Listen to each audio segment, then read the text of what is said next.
Hi everyone, I'm Anna. I'm your news reporter from ACMON, and today we have these amazing delegates here with us from the UNHCR conference, and I'll let them introduce themselves. Oh, but before we get into that, here is Muskan. She's going to be helping me out today. Awesome. Hi everyone, I'm here to represent Canada. And I'm here to represent the Federation of Russia. And I'm here to represent New Zealand. All right, with that being said, we're going to get into our first question. Russia, you were exposed for being part of a group that was aimed to destabilize refugees, and now you say that you're being unfairly attacked? How would you justify this position?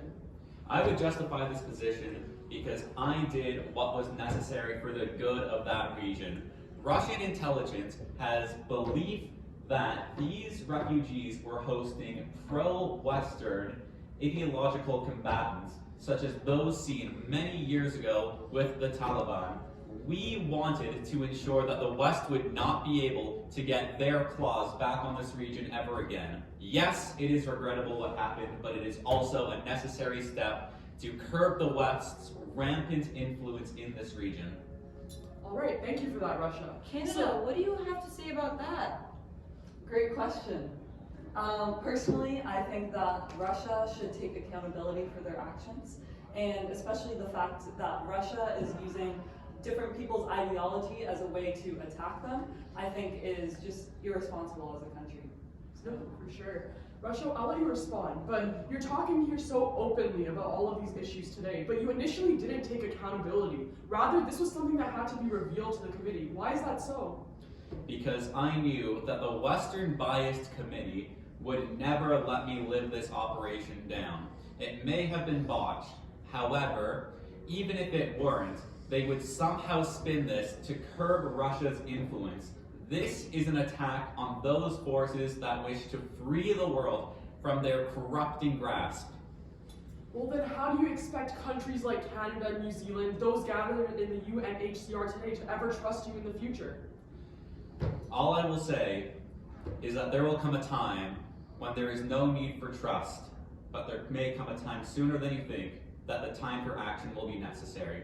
And I will say that the UN, having shown its forces to be ineffective and showing that the USA has a reluctance to engage with the international community as it once has, might need more help than they think they need.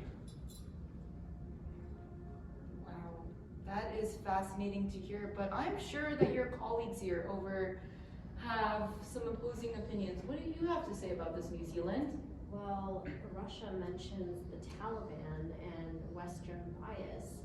New Zealand just wants to let it be known that we actually did offer resettlement to Afghan refugees when Taliban took over in 2021, and we continue to do so due to our contribution in the Secret Alliance. And had you taken accountability as New Zealand did, don't you think that there would have been some acceptance for you, as there is for us now? Absolutely not. You have the privilege of being a puppet of the Western powers. You are essentially a lapdog, and sometimes a lapdog might bite its master. Russia. However, the master will never get rid of it because it is an indispensable tool and apparatus of Western influence.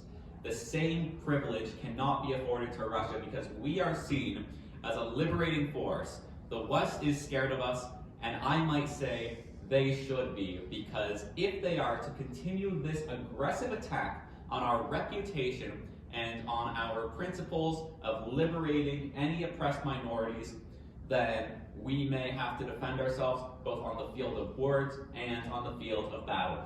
I apologize. Can we take a 5-minute break? I believe Russia's having a tantrum right now because their immorality was revealed. I think that's needed. Was your immorality not revealed when you helped bomb Libya, opening up Okay. Let's calm it down. Russia, it seems like you don't really have any friends over here. It seems like everyone is scared of you, everyone is against you. What can you do to really change that and actually form alliances and cooperate with the other countries as opposed to have everyone against you? Or do you even want to change that? Or do you just not want to be anyone's friend? I never said that I had no allies. In fact, I have quite some powerful allies, some allies that the West might be scared that I'm starting to reach out to.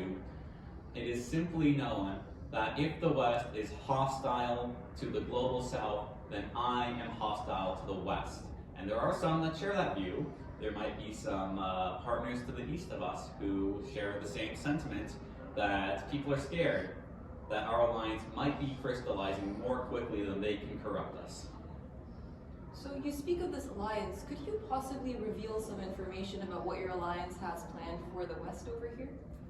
Unfortunately, leaking intelligence like that is not part of our parameters, and as such, we believe that you should sit back and see what we have planned rather than try to get the jump on us. Well, that was some really interesting commentary from all of the countries here. I think you guys should definitely settle out what is going on in the UNHCR committee and really focus on what your country's goals are and the committee's goals are. With that being said, thank you for having me as a co-host. This concludes our interview with Canada, New Zealand, and Russia respectively.